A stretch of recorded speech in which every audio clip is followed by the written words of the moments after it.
So remember, unlike the modal chords of threes and fours, where the minor third, the three has a sort of a collapsing feel, and then a four, which is an expanding feel in.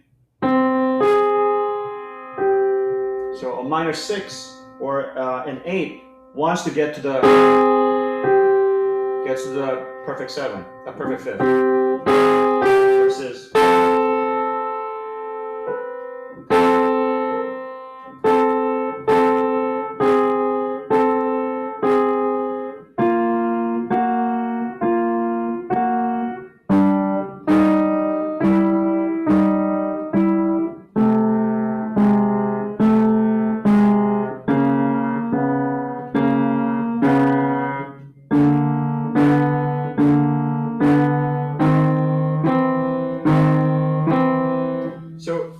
The eights and nines are quite a bit more trickier to identify because you're dealing with a lot more traffic in terms of harmonic layers, right? So the harmonic overtones start to play around with it's sort of a more complex structure, right? So when you have a C, right, C to an A, you're also dealing with the overtones of all that,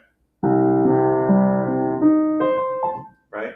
So when you have the major six or nine versus a minor six, you have to also think about it as a flipped sound.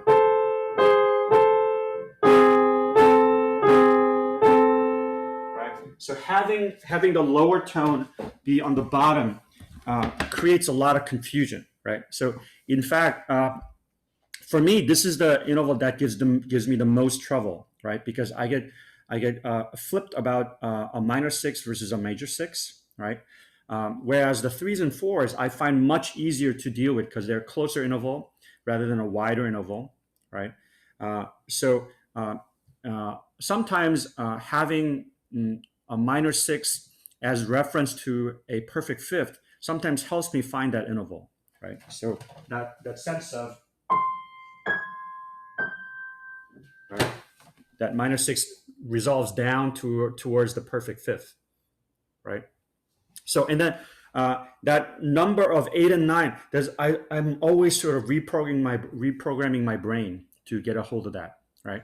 So this is a especially useful interval for you to practice imagining on the keyboard physically, right? And just the act of playing a whole bunch of eights and nines on the keyboard, or imagining playing it, right? Or and vocalizing it, so that you really get used to the six. And for melodic singing, for many singers, this interval poses often a greatest challenge, right? Because it's a wide interval.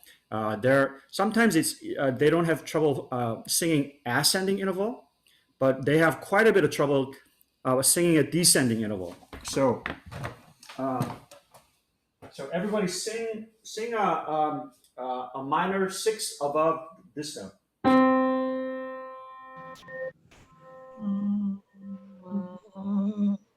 That's not it. Yeah. Okay, now sing a nine, major six interval above this.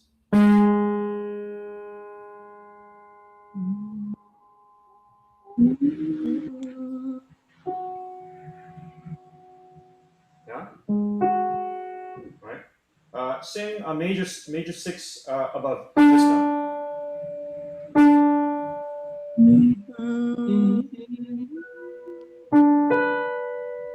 NBC, NBC. So if you think that NBC chime, right? That was how I was taught to sing that interval, right? Or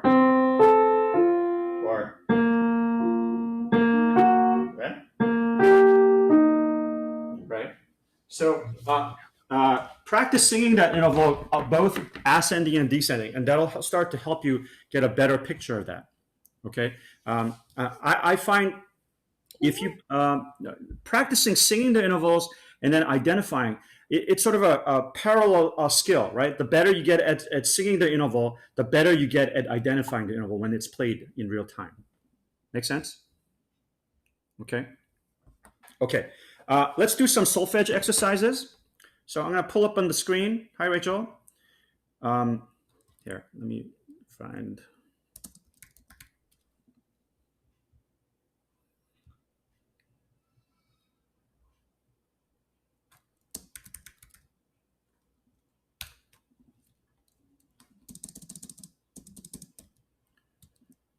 Where'd it go?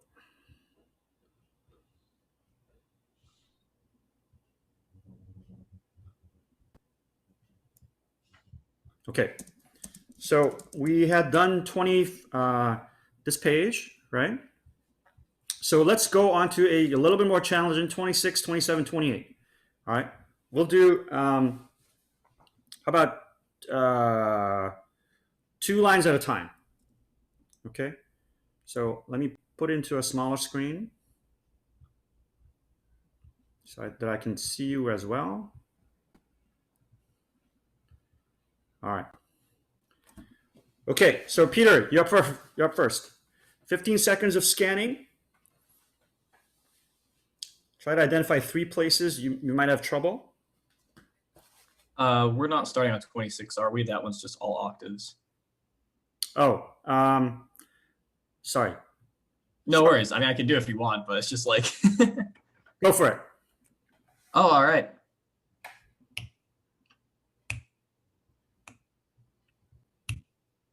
Sol, sol, mi, do, ti, re, fa, la, sol, do, fa, re, ti, la, mi, t,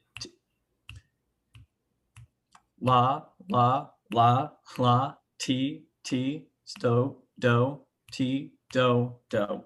All right, so identify what the mistake was. I misread a, it was either a T as a law or a law as a soul. And then I realized. So on that second line, right, in the moment, yep. So, we do this all the time, right? Because, so there are a couple things that this exercise is trying to get you to do. It's to think in terms of more than one note at a time, right? Because you don't really have to think about the offbeat because it's just a repeat, right? It's just, you have to confirm, yes, indeed, that is an offbeat or an octave, right? So then what that allows you to do is to move your attention to the next beat. So as you say the offbeat, you're already thinking and looking to the next beat, correct? Yeah. But then as you do that, then you have sort of this smidgen of time that you don't have to really pay attention in a way, right? The way you would have to do in 27, where every 8th note, you have to locate, identify, say, right? So in this one, it actually sets you up to fail because it allows that traffic chatter in your brain to be more prevalent, right? So it opens that door for you to think about something else while you're doing the exercise, right? So in fact, something that looks easy, if you're not careful, you open yourself up to the kind of mistake, which is anticipation, right? Where you're not really in the moment, really focusing and tasting every note. Okay, all right. Okay, Rehan, you're next. 27. Let's do 2 lines.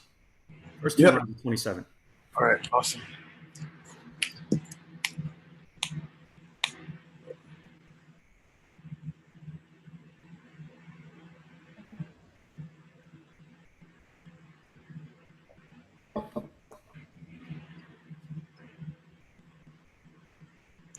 All right, awesome. Okay, here we go. C, C, G, E, C, F, A, C, G, G, E, C, B, G, D, G, F, F, E, E, D, A, B, G, C, C, B, G, F, D, A, C, E, G, G, B, D, G, F, C, A, F, E, E, B, G, D, D. Excellent. So, Rehan, I would give you a feedback that you're making it too easy. You need to go, and in fact, doing the pulsation for every 8th note is going to actually cause you to be really note at a time, right? So we're really trying to do that sort of speed reading exercise where we're trying to force our brain to perceive more information at a time, right? So even if you go at the same tempo, right? Maybe do that tempo, but think quarter pulse. C, C, G, E, C, F. So you're thinking at least quarter notes, if not longer quarters, right? Right. So sometimes it might even be helpful to do, if you get really adept at it, right? That's a half note. C, C, C, G, E, C, F, A, C, and sort of push yourself to think about 2 notes at a time, 3 notes at 3 quarters at a time, right? So I would really recommend, even if you do the same tempo, that you think about not eighth note as a pulsation, but there's a quarter note, right? So you're really forcing you to think, observing more information at a time. So eventually, you want to be able to, ideally, look at one line and perform it, right? Because that's the mode in which you're learning your scores, right? You're not looking at the score 100% of the time. You're looking at the score, 10 seconds look up and recall, 7 seconds down, look up and recall, 4 seconds down, look up and recall, quick look, recall, quick look, recall. So then you're spending most of your time out of the score because that's the mode you have to be in when you conduct, right? So in the same way, you're trying to replicate that kind of exercise where you look down and you try to recall, okay, what are the first 4 beats? Can you do that, right? Right. Everybody look at the third line of 27, all right? And instead of looking straight at it for 15 seconds, you're gonna only spend a split second looking at it and see how many notes you can perceive. Okay, I could do 3 beats, right? So try to do exercises like that where you're forcing yourself to observe much more information on the page. Yeah, okay. Amy, you're next. Let's do, so last line of 27, first line of 28.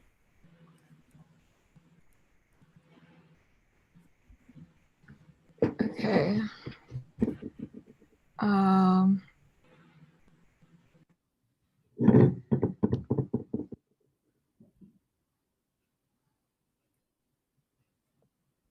Okay. Okay.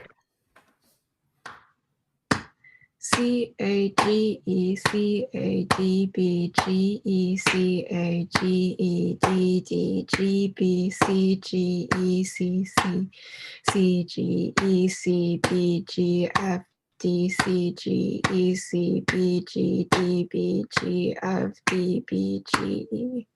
Excellent. So you only had one error or one sort of moment of hesitation, right? So I would say you have to make it a little more challenging for yourself. You should be making about 3 errors when you do 2 or 3 lines. Okay. So what element would you add to make it a little bit harder for you? Besides upping the tempo. Besides that, yeah. Maybe doing more lines at a time because yeah. So maybe force yourself to maybe look at note, but maybe like a half note amount of notes, right? And then sort of you're looking up, so that way, right? That might make it even more challenging, right? Okay. All right, EJ, let's do last 2 lines of 28.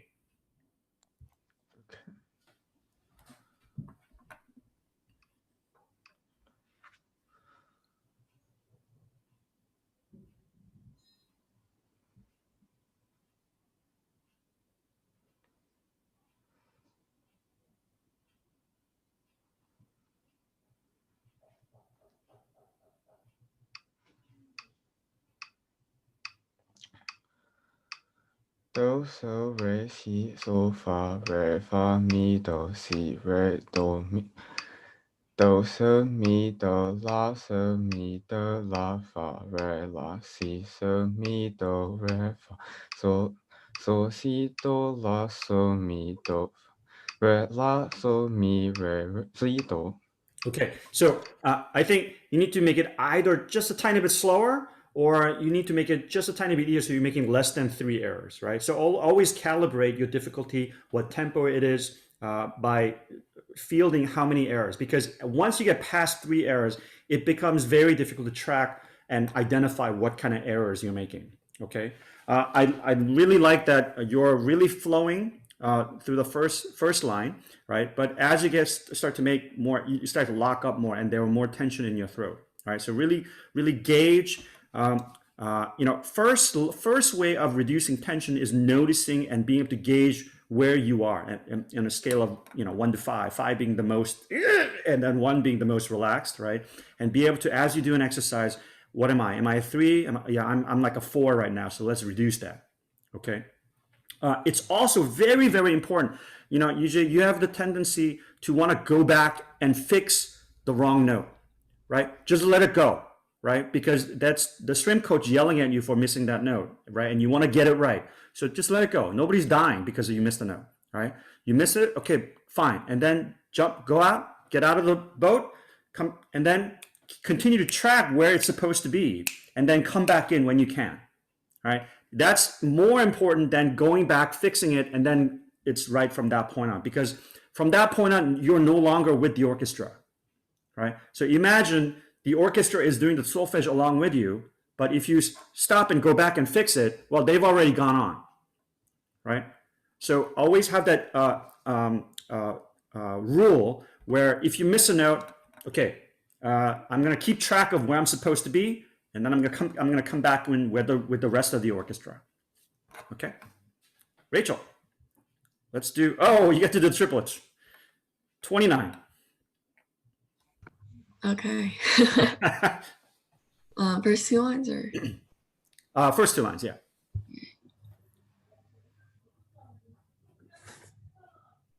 Okay. Sorry if there's background noise, if you can hear it. That's okay.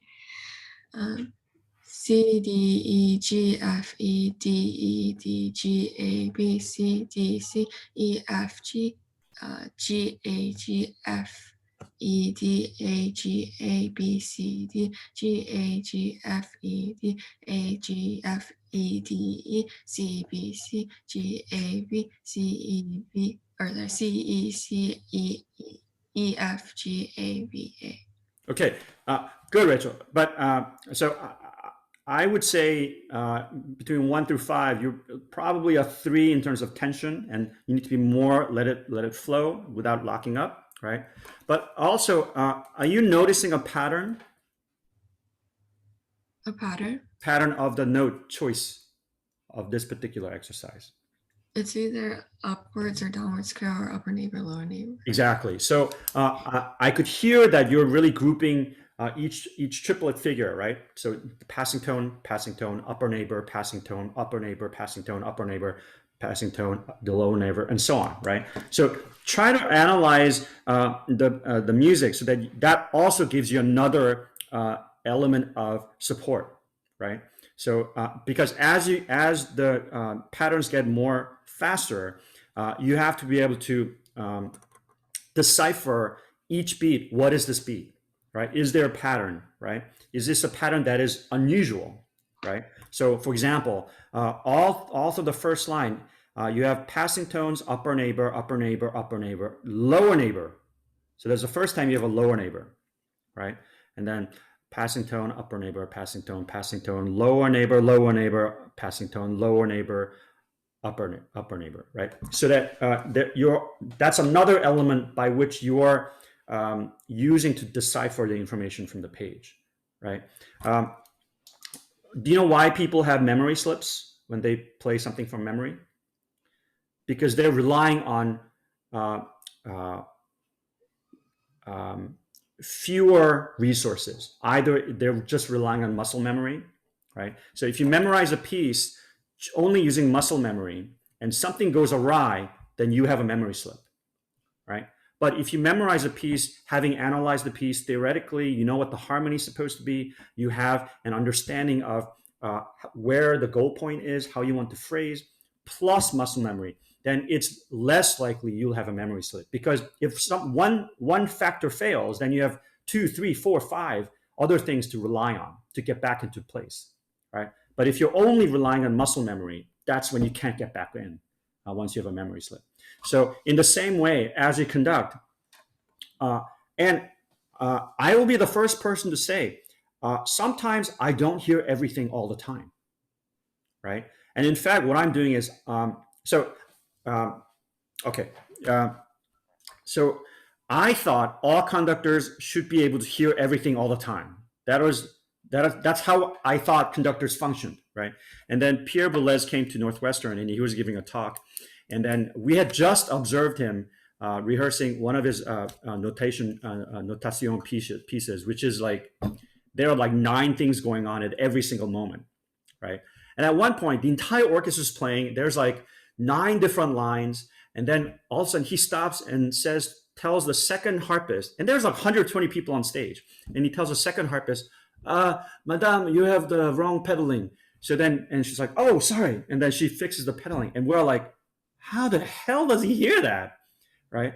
So, so we asked him, like, how are you able to hear all the things like that? Right. And then he said something which to this day, I like, it's like a consolation, because he said, well, you see, the television is really, it's drawing one line at a time, but it does it so fast, it looks like a real picture, right? So in fact, that's what I'm doing. He's looking at the score, and rather than hearing everything at once, he's sort of scanning one part at a time, right? But he's done it so much that that rate of scanning is, right? So it's not that he's listening to every part at the same time. He's actually scanning, checking. And that scanning process is what he's doing, right? So, so what we have to do as conductors, maybe there are people that are able to hear 9 lines at the same time. I have yet to meet such a person, right? So I think it's about a skill that can be built, right? So if you get used to looking at a score, right? Right now we're having an excerpt sort of form, a shorthand score that's 5 parts that kind of reduces all the orchestral parts into five parts, right? But as you get adept at looking at a full score with 40 parts, right? You become more adept at deciphering, oh, actually it's 40 different instrument parts, but it's actually musically 3 different lines, right? There's the melodic line, there's the harmonic material, there's the bass material, right? So out of the 40, maybe 3 of the instruments are playing the melodic line, and then 10 of the instruments are playing the harmony line, and then maybe 3 of the instruments are playing the bass line. So you start to decipher the different patterns in the score, right? So in the beginning, it's like, oh, there's too much information, right? In the beginning, 29 seems like, oh my God, there's a lot of notes. But then once you start to decipher the information and start to pick patterns at, oh, okay, those are all lower neighbors except the last beat, right? That gives you more and more information that you have actually time to look ahead. Make sense? Okay. I want to do 3 things. I start to review the videos, but they're all sort of rendering right now. So I'll send you the video reviews. I am still missing videos from a few people, so please get them in. Let's see. I'm going to stop sharing. Professor, which videos are these? Sorry? Which videos are you missing? For what? So today, you could choose from one of the 2 videos, which was either the Strauss or the Brahms variation number 8. Yeah. Okay, so that video is due today. Yeah. Okay, and then on Monday you have the choice between the Bach Yes Joy of Man's Desiring or what's the other one? Strauss. Sorry? Strauss, right? No, Strauss is due today. All right. Sorry. Yeah. So Monday, either the Strauss or the Brahms is due today. the Bach or the Brahms on Monday. Sorry, the Bach or the Carmen on Monday. Exactly. Bach and the Carmen is Bach or Carmen is due Monday. Okay. All I right. thought you said the video was missing though. That's what I was wondering. If you...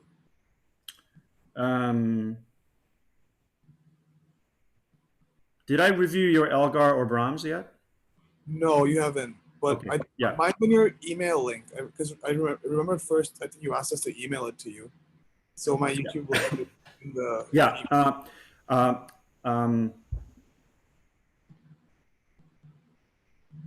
You know what? I think I didn't set up a video repository for. I'll set that up. Okay. All right. For now, just email it to me. Okay. Yeah. Okay. I've sort of revamped. Let me go to that page.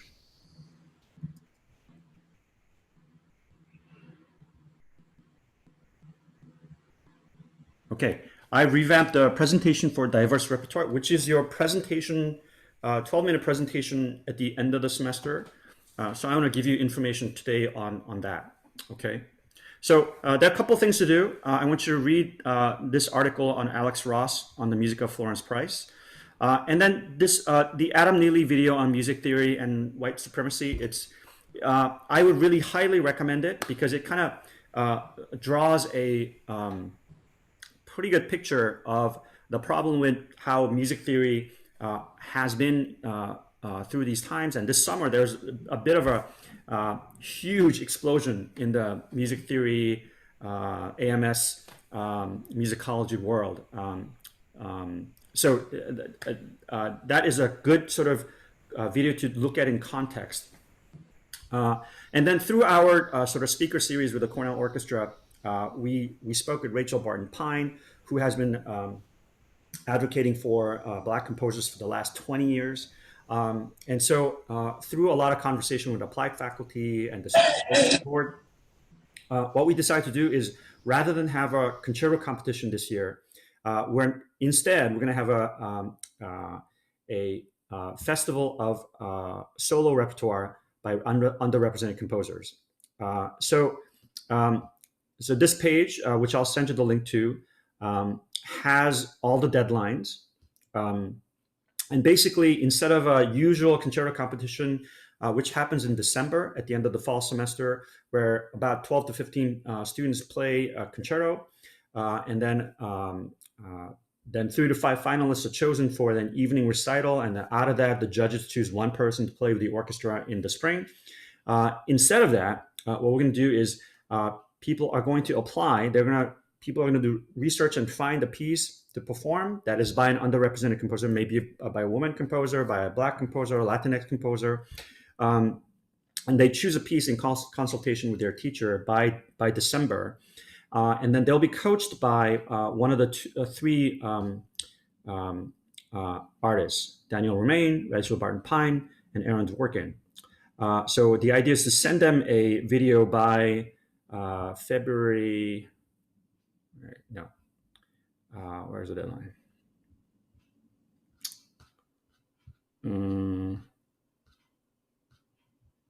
Yeah, here. So you would send a rehearsal of that video to me by February 1, and then the panel of coaches or judges that you just saw would review them and send feedback by February 25.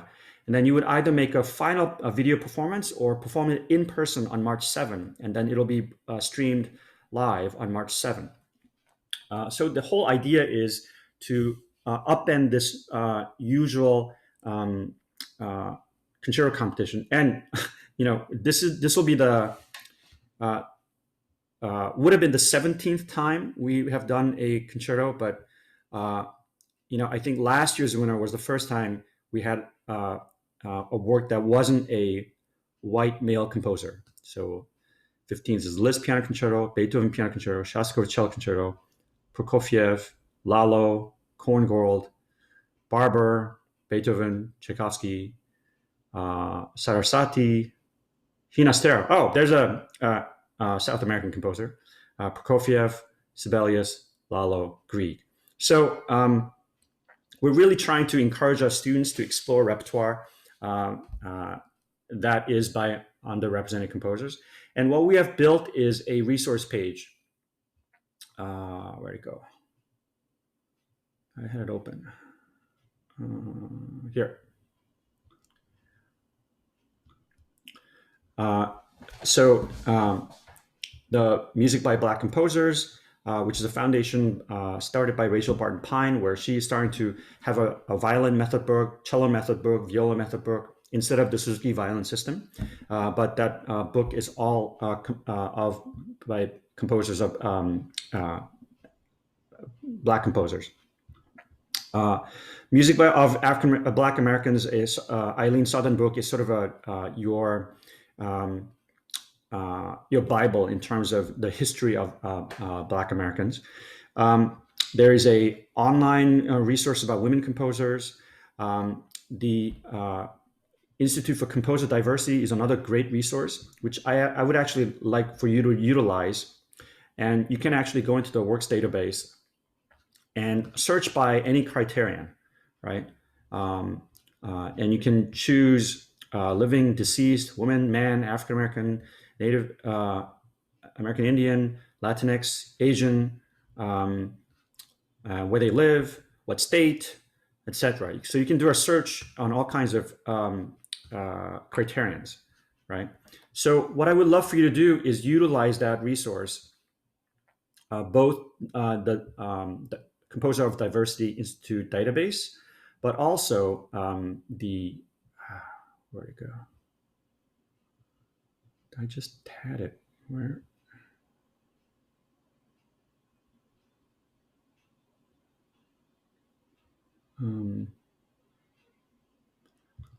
Anyway, so the link is here, the resource list for underrepresented composers. So there are a couple of steps, right? So there's, you need to read the Alex Ross article, watch the Adam Neely video to set up the context, right? And then use these two resources, the Google Doc of resource list, and explore the resource list on that Google Doc. And there's like 30, and I'm continuing to add to that resource. And eventually what I would love for you to do is add your presentation as a resource on this Google Doc that's available to our student performers who would like to take part in this festival. And then do a search through this Composer Diversity database. So the idea for the presentation, you need to make a PowerPoint of it. You need to have a historical overview of the composer, who they are, when they lived, all of those details. In fact, I'm in the middle of reading an amazing biography of Florence Price, and it's been really kind of inspiring. I didn't really know too much about her before this whole project began, so that's another book I can recommend to you. But you're trying to put together a resource link to another performer who can utilize it to find more about the composer and the composition. So there might be a clarinetist or a violinist or a cellist or a violist or a pianist who say, you know, where do I find a work by a underrepresented composer? And then you would sort of be guiding them towards finding a work so that they can find repertoire they want to champion. And you would be doing the same thing, right? And hopefully this will influence you to find a composer, a composition to champion, right? And really the whole point is not just pick a piece that is a work by, we don't want tokenism, okay? We want you to find a piece that you genuinely find interesting, you genuinely are passionate about, and that you want to let other people know, you gotta know about this piece, right? And not just because it's by a Black composer or a woman composer, but in fact, you're genuinely excited about sharing this piece of music with another musician. Okay, so I don't want you to pick something that you've never heard. I don't want you to pick something that I guess is okay. I want you to actually find a piece, and that's going to be kind of the research process. We're going to have to really commit to finding something. Wow, I want to let everybody know about this piece. Every flutist know that they should play this piece. Every pianist know they should play this. They should have this in their repertoire, right? So the idea is to expand the repertoire with wonderful, masterful pieces that are not by 18th and 19th century white man, right? So we're expanding our field. We're expanding our repertoire, that we're making everybody aware of this rich, diverse repertoire that's available to us. I mean, have you guys ever heard of John Bellone and Le Chevalier de Saint George and listened to his music? So I didn't know about his music at all. He's sort of, everybody calls him the Black Mozart, and he lived, he's a little bit older than Mozart. And if you listen to his music and you sort of didn't know whose music was, you would say, I think that sounds like Mozart. And he was actually better known during his time as a fencer. He was like a world-class fencer, but he was very prolific. He wrote over 500 pieces of music, He was hired as a conductor of an orchestra in London, and then he showed up, and then the orchestra realized he was black. It was like, oh, we don't want a black person conducting us. A huge amount of scholarly work has been done to try to find more about his music and preserve his music. But also, there are a lot of people who are actually actively destroying his music. So a lot of his manuscripts are lost. And he's another composer that I wish that people had told me about.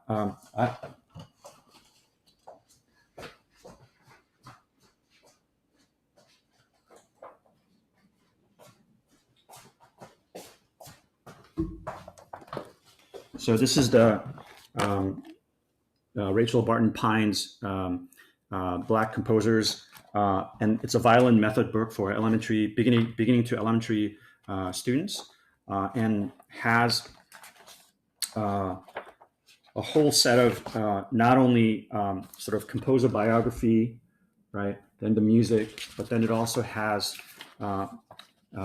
different performers playing the piece so that young students can listen to the piece played by, and most of these are winners of the Sphinx Foundation concerto competition. So there are multiple ways they're engaging, and this is sort of the coloring book of Black composers. So it'll have, let me see if I can find,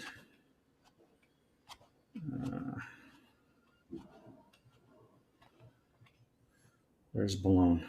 So this is John Boulogne. Is it backwards, the text? Okay. And he was sort of the Black Mozart. And there's this violin. He was a violin virtuoso as well. So kids can like color it's a coloring book, but it teaches them about the composer. So actually our mentors will be given that coloring book to share with their mentees who are fourth graders or middle school kids in the Ithaca School District area. So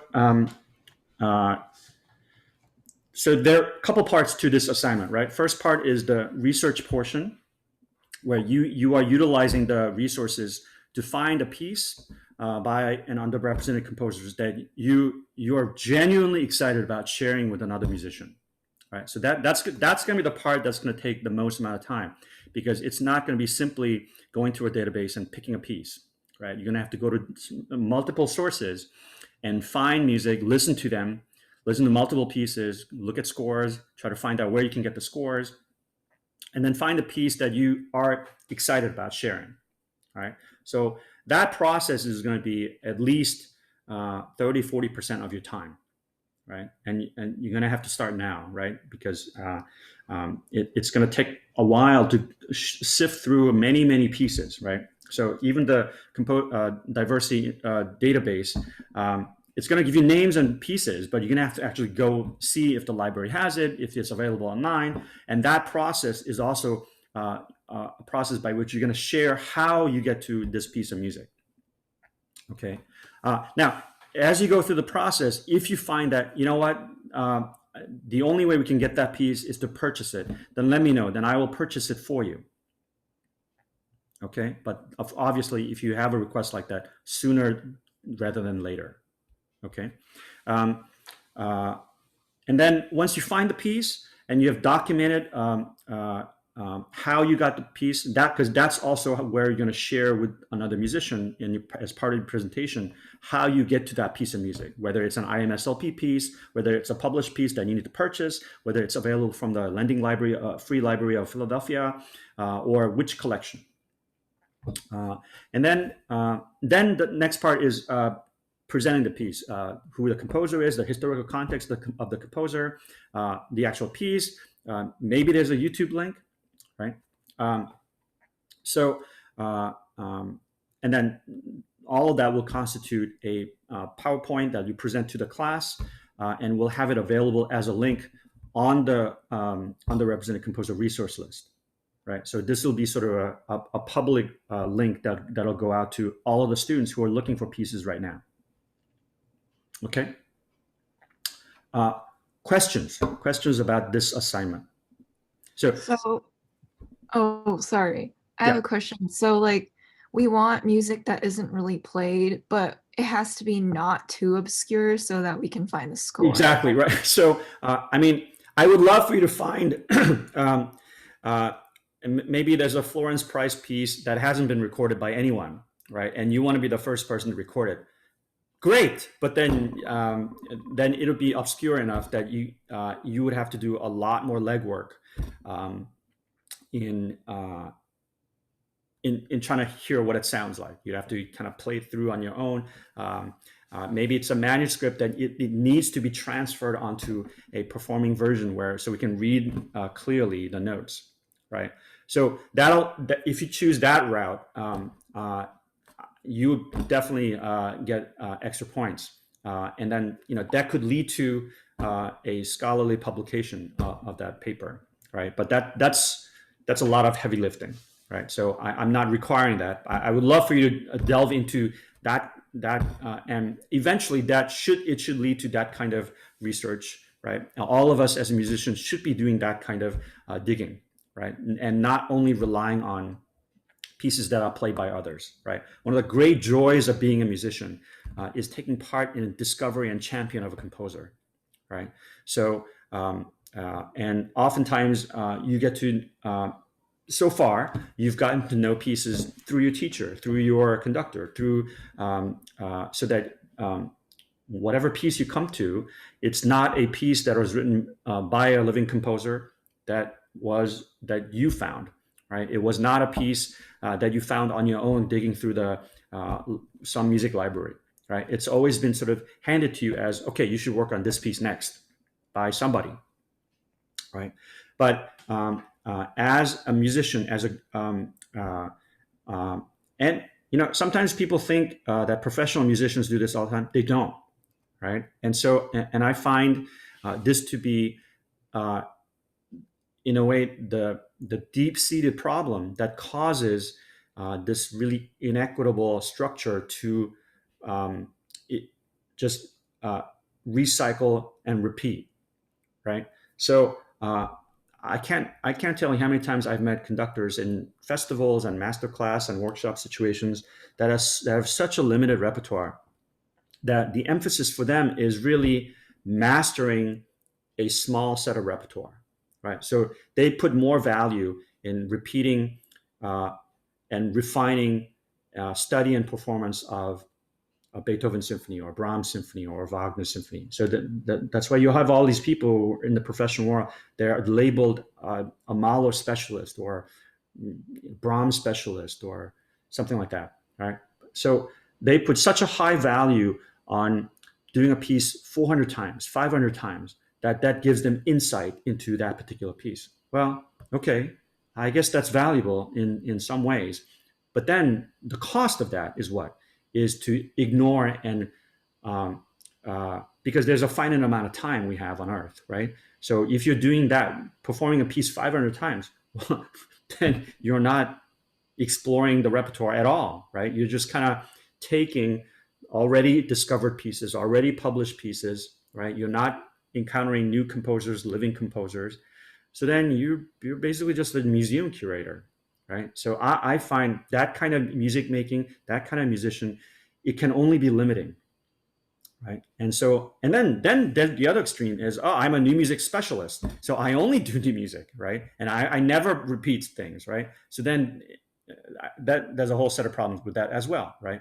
So what I've tried to do is have a balance so that there are pieces I return to once in a while, right? And I learn as I return to something after 5 years, after 10 years, and I do something over again. And I've learned another layer to decipher, right? But then between that, I'm also learning new pieces by living composers, by unknown composers, and that enriches my experience of how to interpret this piece I'm returning to, right? Because now that I know Joseph Bellon and his music, that puts all of Mozart's work in context, right? As I learn a living composer's work, I learn about the composition process, and that informs how I think about Brahms and Beethoven and how they think as composers. So it's sort of a cycle that feeds each other. Studying of a living composer and learning about their technique and their composition process should affect how you make music from a composers from the past, right? So it's always this cycle where everything that you do should affect other parts of your life, right? That's a healthy ecosystem, right? But I find people who are so-called specialists are so enmeshed in their own way of thinking that they are not open to new ideas nor new interpretations, right? So then it's sort of this very calcified way of making music where there are just very rigid rules where when you see a fermata, it has to be this long. Really? You treat a fermata for Mahler the same way as you treat Mozart? No. But that's a lot of times what we get. So I think for us to be musicians at all levels, you should be, and it's always a microcosm of your other parts of your life, right? If you're, I don't care what your field is. If your point of view is so narrow, right? Maybe you're a biologist and all you look at is just one set of petri dish, and you never think about poetry or chemistry or whatever, right? Then your point of view is so limited that you can't see a way to innovate the way you look at things, right? So just by shifting a point of view, you can see the same object that you're studying, and that is your sort of main research area, right? Just having a way to look at that same problem from different angles gives you a much richer way of solving that problem, right? So in a similar way, music, if viewed in this very narrow, focused way, it can only be limiting, right? I always go back to Marion Ploger's idea of what would Bach expect of his 26 sons, right? Would he expect them to become a specialist in choral music and opera and instrumental music? No, he would say, no, you got to do everything. You got to be able to compose. You got to be able to write. You got to be able to play multiple instruments. You got to be able to, solfege. You got to be able to. Bach would have expected his sons to be musicians, complete musicians, not specialists, right? So whenever somebody says, I'm a Wagner specialist, I'm like, I don't even know what that means, right? So you just study Wagner.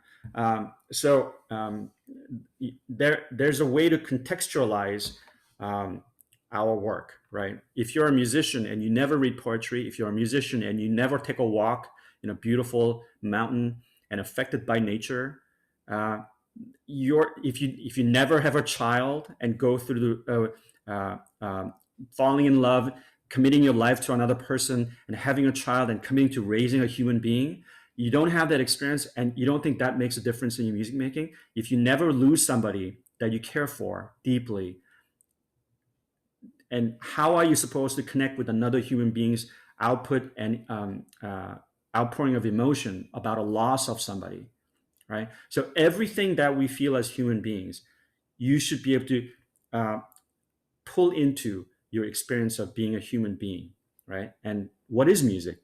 It's communicating with another person non-verbally. So you have to utilize all of these life experiences as part of you becoming an expressive artist, human being, musician.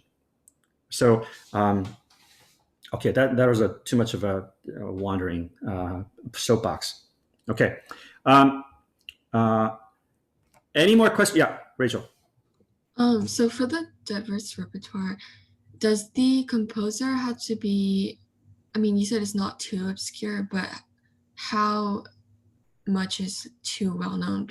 Well, because I have a specific example in mind, because I'm doing a paper on Le Chevalier de Saint Georges in another class. So is he like too well known? No, I don't think so, because I think a good rule of thumb is there are two folds. One is very simple. If it's not a white male from 18th, 19th century, you're good to go. Okay, all right. Two. A person who knows Beethoven, Brahms, and Bach, if they know this person, it might be too well known. But often, more than not, a person who is well versed in Bach, Beethoven, and Brahms may not know Joseph Boulogne. Okay, so it's pretty loose. Okay. Okay. Yeah. I have one more question. Sure, Amy. So is is the presentation focused mainly on like introducing the composer and then, oh, here's an example of his work, or is it mainly focused on analyzing this one work from this? So it really is. So I think so. I would split up 12 minutes this way. I would probably spend at least half the time on the work itself. Okay, and that includes where you can get the piece, right? How accessible it is, whether it's in manuscript form, it's ready to perform. Okay, who the publisher is, right? The difficulty of the piece, whether it's appropriate for advanced person, beginner, intermediate, whatever. And then you should probably spend maybe a quarter of the time contextualizing the composer and letting us know, the audience know who the composer is whether he or she is living, if they're dead, and what is the context, who are the contemporaries of this composer. Is it Brahms? Is it Mahler? Is it Mozart? And then another fourth quarter of the paper is really advocating for the piece in terms of your personal take on that on the composition and the composer. Make sense? And another thing, if it's kind of obscure, are you allowed to like transcribe it? Sure. Yeah. Okay. Yeah. There, in fact, so I'm finding out a lot about Florence Price and how her music is really all over the place, because she was so generous with giving people her manuscript, right? Because if she thought there was a possibility that this person might perform it, she would just give them the score. And it was the only copy of that score, right? And then oftentimes her descendants basically would send pages as sort of gifts and memorabilia to people. So they're actually, like, her piano concerto is lost because her descendants literally gave, like, here's page 14 as a memorabilia of my mother. And so of course the scholar is like, why did you do that?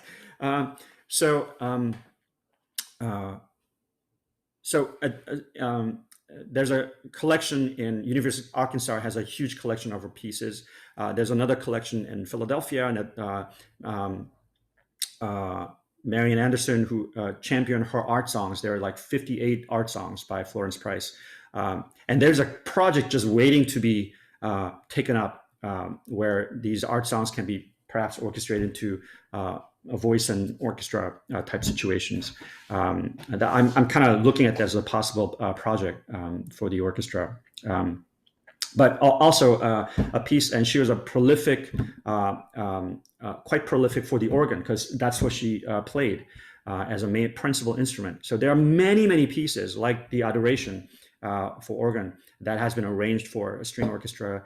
There's like 5 or 6 different versions. I even did one myself. So I would love to compare notes, Peter, with your version when you're done with yours. So you can certainly do something like that, right? And so I'll offer another idea. If you guys find something and then you arrange it for a string orchestra, we'll do it in the spring. Let me share our plans for the orchestra in the spring.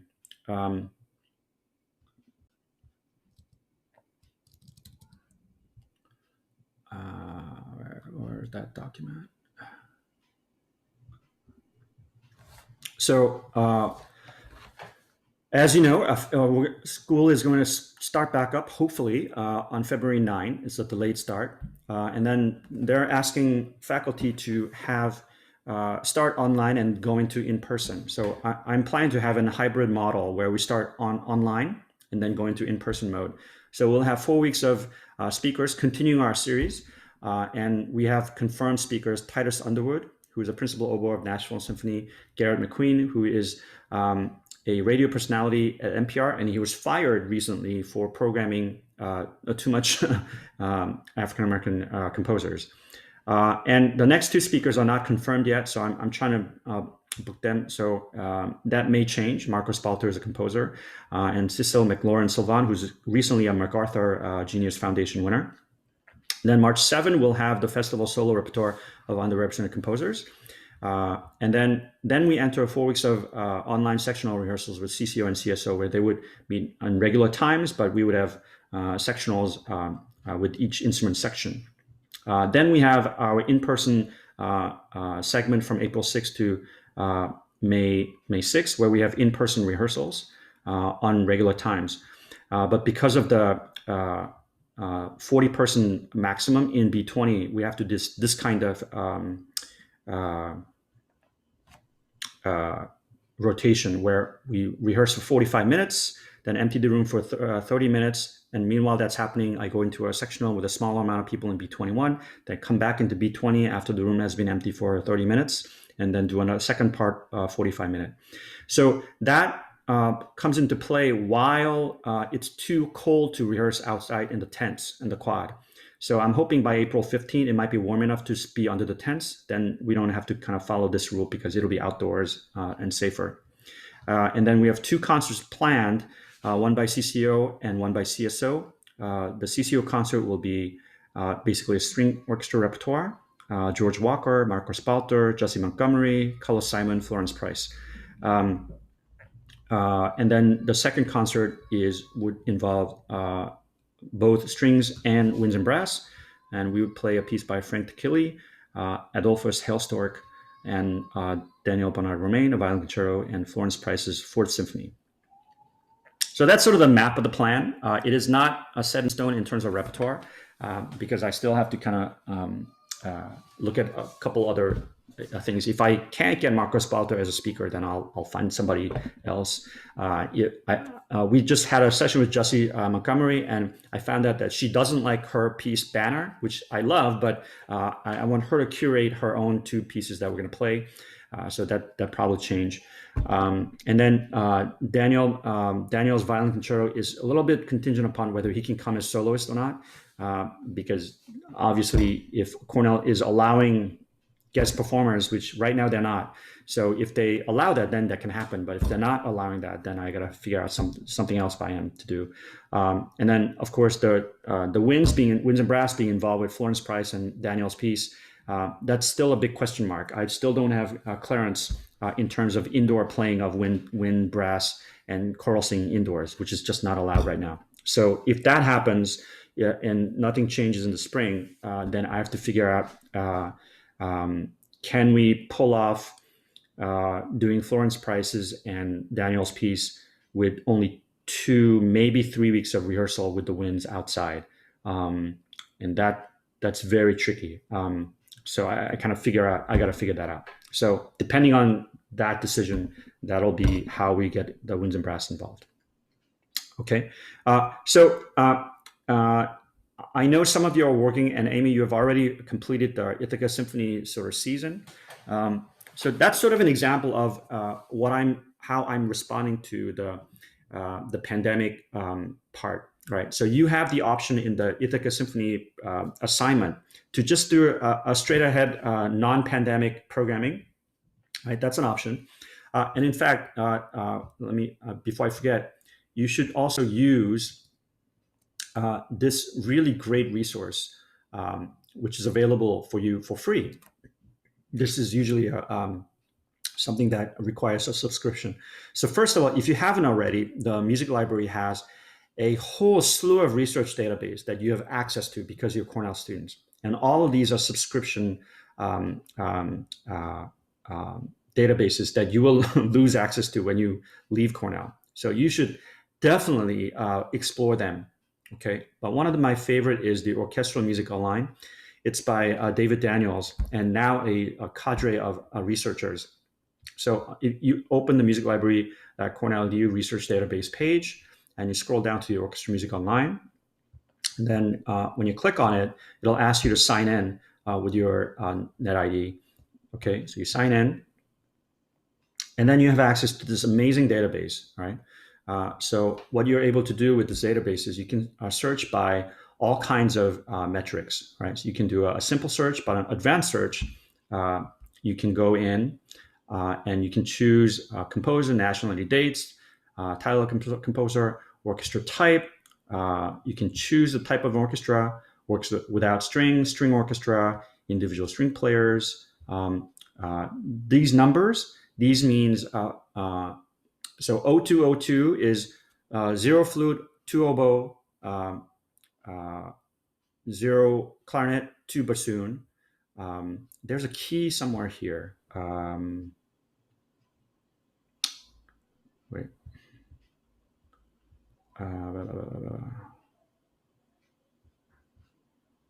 I'll send you that key. So, but you can look up by instrumentation. You can choose the instruments. All right. So you can say, okay, let's have single winds, right? Single brass, no tuba. And how about one keyboard, no harp, 2 percussion, and show works with strings. Okay. So then you put that in, and then you add to the filter. Then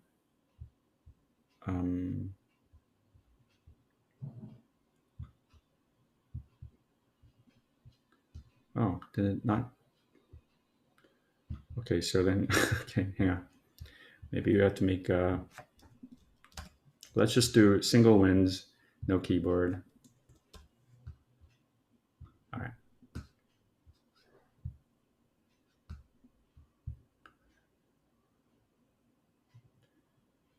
You can try clicking the magnifying glass icon. Maybe that's like a search. Oh yeah, thank you.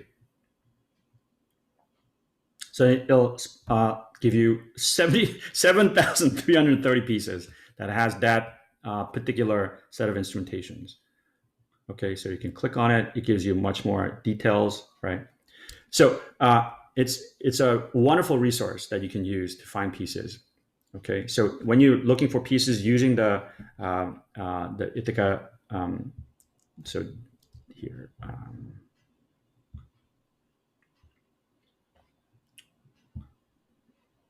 Right, your metrics is this, right? You have double winds, 4 horns, 2 trumpets, 3 trombones, 1 tuba, timpani strings, and the string count is 10, 8, 6, 6, 3. So first violin, second violin, viola, cello, bass, right? So you can do the non-pandemic version of 4 Masterworks subscription series, 1 Young Person's concert, and 1 Pops concert. Oops, sorry. And then there's your budget, or you can do a pandemic version where you come up with a very original solution in this time of pandemic where there has to be social distancing. The New York Philharmonic is doing the series with trucks going out to neighborhoods. LA Phil has access to Hollywood Bowl, so the Hollywood Bowl stage is huge. So they're able to do pieces with a smaller number of instruments in the orchestra, and they're doing the Sound and Stage series of concerts. So many orchestras are responding in different ways. The Met Orchestra have decided they're going to shut it down, so no one's get paid and no performances until next year, which is really terrible. Philadelphia has gotten 30% pay cut for all of the musicians. Chicago's canceled their season. Boston's canceled their season. New York Philharmonic's canceled their season. So, but then there are many orchestras who are responding in very creative ways, right? So the Chicago Sinfonietta, which is sort of the second orchestra, they're doing a programming of smaller ensembles and very diverse repertoire. So I really look forward to seeing what ideas you have, right? Okay, but you have the option of doing the regular non-pandemic programming or some kind of creative pandemic solution for orchestras. Okay. All right. So I kind of wanted to take today to review the 2 upcoming assignments. And one more thing. Who is calling me during teaching time? Okay. And then one more resource that I mentioned to you is interviewing of composers. So I spoke to 3 of my colleagues, Adam Glazer, who is director of orchestras at Hofstra, but he's also the conductor of the pre-college orchestra at Juilliard. Alan Tinkham, who is, so here is, where'd it go? So here's Adam Glazer, and here's Alan Tinkham.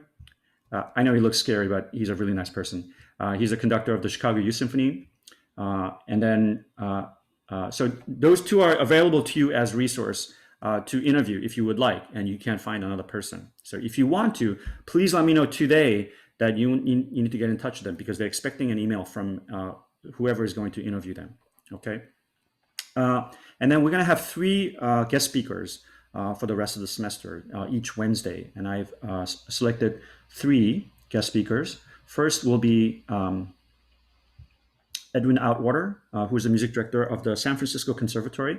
And he'll be coming to us next Wednesday, the 28th.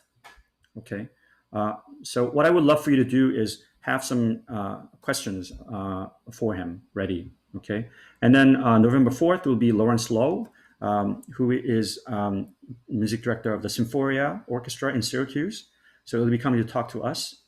And then our third guest on November 11th will be Heather Buckman, who is the conductor and professor at Hamilton College, which is a few hours north of here. Okay. So those will be our 3 guest speakers for the next 3 Wednesdays, right? So that means I have to kind of shift gears in terms of the repertoire that we cover, because obviously we're not going to be able to cover all the repertoire, and I'm okay with that because they do get much more technically difficult. So I kind of designed it so that I wanted to shift gears at this point to a little bit more about talking about the conducting profession and the field in terms of having guest speakers, in terms of programming, in terms of the diverse repertoire. So that becomes the focal point of the work. The ear training will continue, and we will still have on Mondays different excerpts to work on. Okay, so that's sort of the plan forward. But I wanted to make sure that everybody kind of had because I had to kind of revamp and change the syllabus a little bit. I'm in the process of revising so that you actually see what's supposed to happen each week, because now it's been so like out of sync with our schedule. Okay. So just know that the presentations will happen after Thanksgiving, right? So December 2, 7, and 9 are the slots that we have planned for the 12-minute presentations. Okay. So I'll probably assign, unless people want to, there are people who want to go first on the 2nd, right? Because usually I whenever I've done that, nobody wants to go first. So I'll just kind of randomize it. Okay, so I'll probably send out an email with the listing of who's going when. All right, and I feel like I'm giving you enough advance notice that you know if you're going early. Okay. So I'll send that out by next week. And just a reminder, so I'm just planning out the rest of the semester. 28th, we have Edwin Outwater. November 4th, Lawrence Lowe. November 11th, Heather Bookman. And then we actually don't have class November 16, 18. Okay. And then, of course, Thanksgiving, we don't have class, right? And then, we have 2 weeks sort of off, and that's time for you, study for your other finals if you have them, but also time to work on these projects. And then when we return November 30, we'll have November 30, I'll sort of want to review our ear training process and kind of set you up for how to keep going with your ear training exercises. And then December 2, 7, 9, we'll have presentations. And then our final week of classes are the 14th and 16th. Okay. Yeah. All right. Questions? Yeah. Are we allowed to interview those guest speakers who are coming in? Yeah, absolutely. Yeah. So we would just get there. You need to let me know today so that I can send you their email. Oh, okay. Gotcha. Okay. Is like anybody want to interview our guests? Rachel? Yeah. Okay. Who do you want to interview? I can interview Edward Lowe. If that's okay. You mean Lawrence Lowe? Lawrence Lowe, sorry. Yeah. Okay. All right. Peter? I haven't, I know I would like to could I send you an email by 4 o'clock letting Sure, you know which yeah. one? I just Yeah. want a little bit of time to let you know. That's fine. Yeah. Amy, Rayan, Yujie? I have an interview coming up with someone already. Okay. And you're set. Okay. I have one or two conductors back home that I might interview.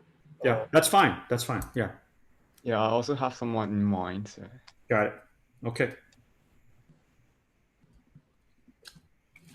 Then, Rachel, can I ask you to pick somebody other than Edwin, because he is in the middle of moving to San Francisco, so he's going to be a little bit hard to pin down. Yeah, that's fine. Can I also just let you know in an email? Yeah, that's fine. Okay, thank you. Okay. Let's see. Blah, blah, blah, blah, blah.